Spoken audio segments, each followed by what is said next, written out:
Começa agora. Diário Econômico. Um oferecimento do Canal Rural. Uma análise das principais informações que impactam os mercados, a economia global e do Brasil.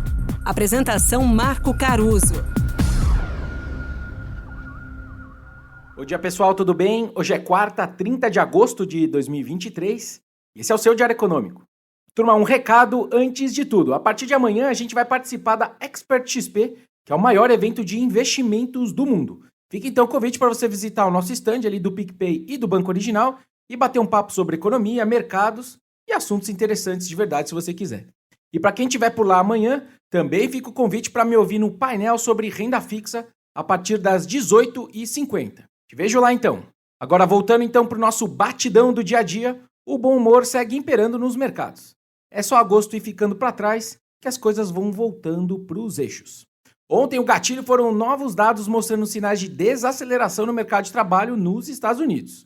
A leitura é que isso acaba aliviando a pressão sobre o Fed para aumentar ainda mais as taxas de juros esse ano. O número de vagas em aberto, então, ainda não preenchidas, portanto, caiu de 9 milhões e meio para 8 milhões e 800 mais ou menos. O interessante dessa queda é que, em teoria, ela te ajuda a achar que os Estados Unidos podem sim esfriar os salários, que estão muito altos e pressionando a inflação, sem necessariamente o desemprego subir. Bastaria justamente as empresas irem diminuindo essas vagas que ainda estão em aberto. Esse é o jeito mais lógico, então, dos Estados Unidos conseguirem desenhar o tão sonhado pouso suave da economia. Outro ponto que acabou também alimentando essa ideia de desaceleração saudável da atividade americana foram os dados de confiança do consumidor, reduzindo seu otimismo, mas também reduzindo a sua preocupação de que a economia pode entrar em recessão no futuro próximo. Nesse caso, o nível de preocupação é o mais baixo até agora em 2023. Você pode pensar então desse jeito: um consumidor racional pegaria essas duas tendências e reduziria o consumo, já que ele não está tão otimista assim, mas sem exageros a ponto de retrair demais os seus gastos, já que também não é uma recessão vindo por aí, supostamente. E aí, nesse ambiente, então, os rendimentos dos títulos do Tesouro dos Estados Unidos aliviaram entre 5 e 15 pontos, principalmente aqueles mais curtos que são mais sensíveis à política monetária.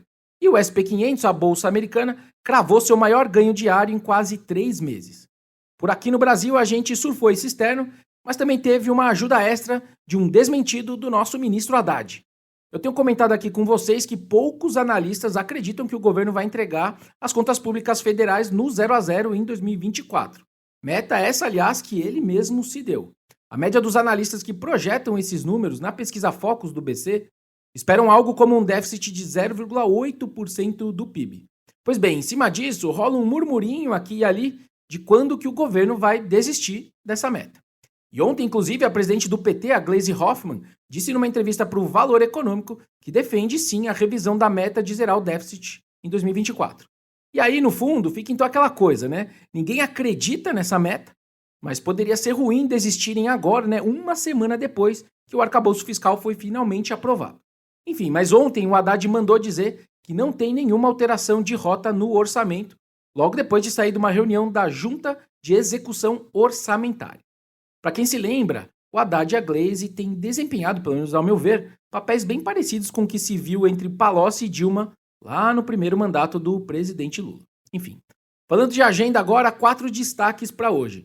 Nos Estados Unidos tem mais um dado de emprego às 9h30 da manhã, que sai junto com a segunda leitura do PIB do trimestre passado deles. O PIB vai ser forte e os mercados vão torcer de novo para números levemente mais fracos que o esperado no caso das criações de vagas do setor privado, o famoso ADP. No Brasil, o Ministério do Trabalho também traz o número de postos criados pelo setor formal, o famoso CAGED. A gente espera algo perto de 146 mil vagas criadas, admitidos acima dos demitidos, que sinaliza uma tendência de arrefecimento frente ao ano passado, mas ainda em patamares saudáveis também.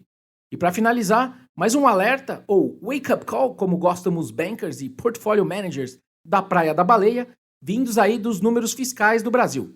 O resultado primário do governo central deve ser negativo em quase 30 bilhões de reais em julho, com queda real de 6% da receita e crescimento anual das despesas da ordem de 25%, anual de novo, acima da inflação. Bom dia, bons negócios e sorte sempre. Você ouviu? Diário Econômico. Um oferecimento do Canal Rural. Uma análise das principais informações que impactam os mercados, a economia global e do Brasil. De segunda a sexta, às 6 da manhã, no Spotify e YouTube.